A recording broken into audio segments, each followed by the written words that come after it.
Welcome to the official Housing Market Podcast of the Massachusetts Association of Realtors. My name is Eric Berman. I am your host and the Association's Communications Director.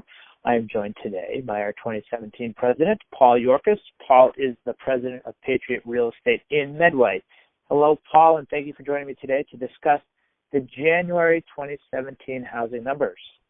Delighted to be with you today, Eric. Okay, Paul, let's get right into this. Well, sales of both single-family homes and condos were back up again in January after a dip in December. So can you give us your thoughts on this? Sure. First of all, it may be that a lot of people on December 31st or January 1st made a resolution it's time to buy a home. That would be one of the things. But in more serious note, I think the demand of buyers for homes right now is so strong that it's this pent-up demand is just causing people to finally get up, go out, and buy. Okay, so closed sales were up, and of course, it seems prices continue to go up. So speaking of prices, do you see an end in sight? Are they just going to continue to go up? That's a great question, and what I see is they're still going to go up. And I think we haven't seen the top of the market yet. Our economy is really strong. We have very low unemployment in Massachusetts, fortunately. Buyers are feeling very confident about their financial situations. And many buyers, including buyers that I work with personally, are making strong offers. I also think, Eric, that the desirable homes in desirable communities, and that's throughout the state, are bringing high prices. The problem is that there isn't enough inventory. I remember when I took Economics 101, one of the basic issues was supply and demand rules the day. And I would say to you, in the Massachusetts real estate market today, it is a supply and demand economy. I think prices may level off when the supply actually meets the demand, but because of the long time it takes for new construction to enter the market, especially subdivisions, I really don't see this leveling off in the next month or really in the next year. Okay. Now, maybe I should stop asking about the inventory question. Maybe at this point we should just assume it's down until we say otherwise, right? But okay, I won't do that. But where are we? Where are we with inventory? Well, single-family homes for sale went down again for the 59th time out of the past 60 months. 60 months is 5 years. So basically, our inventory has been going down for the past 5 years, and that's not healthy for the Massachusetts economy. We need housing because employers need places for their employees to live. And that downturn has been true of both single-family homes, which were down 34%, and condominiums, which were down 29%. And those, Eric, those are huge numbers. It's something that our industry, working with the other private sector partners and with government, we've got to figure out a way how to turn this around and get more inventory on the market.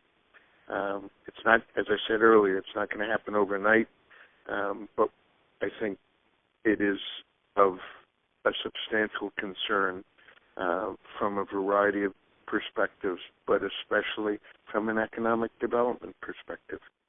Okay, thank you for that explanation, Paul. My next question I have has to do about new listings added to the market, and we did see condos go up.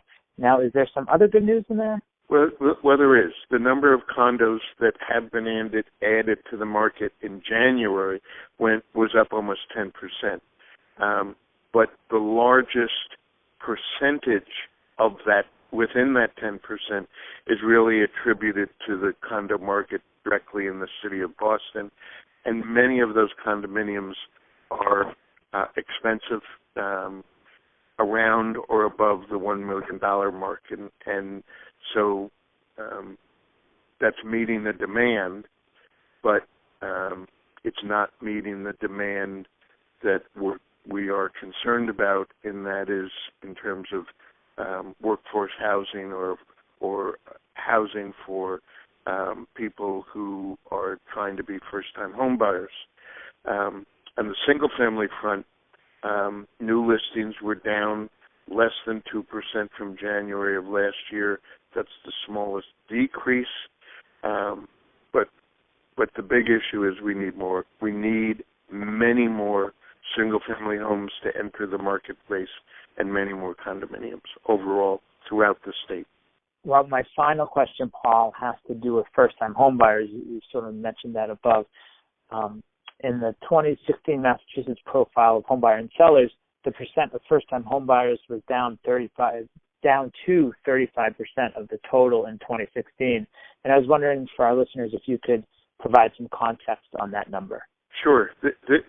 Eric, this may be one of the really important factors that our association needs to look at, and those people who do studies of housing in Massachusetts really need to take a really good look at. Unfortunately, for us, the percentage of first-time home buyers has dropped to the lowest level since the Massachusetts Association of Realtors has been collecting this data. Unfortunately, this is something that I and other realtors are seeing firsthand. There are not a lot of homes to be looked at. And the other interesting aspect of this is in Massachusetts, different from the rest of the country, in Massachusetts, in 2016, 71% of first-time home buyers lived with their parents, relatives, or friends prior to purchasing a home. Only 27% were renting an apartment or a house before becoming buyers. When you look at that and compare that to the national data, nationally in 2016, 74% of renters in an apartment or a house then bought. Only 21% of those who bought were living with their parents, relatives, or friends. So that's almost a complete reversal of what's happening in Massachusetts. I would simply say that there's a lot of challenges in the housing market. We know as enrollments have increased at colleges and universities in Massachusetts, more and more of those graduates want to stay here and they find employment here, but they're not going to be living in dormitories. They need apartments in most cases, and those apartments right now are very scarce as well.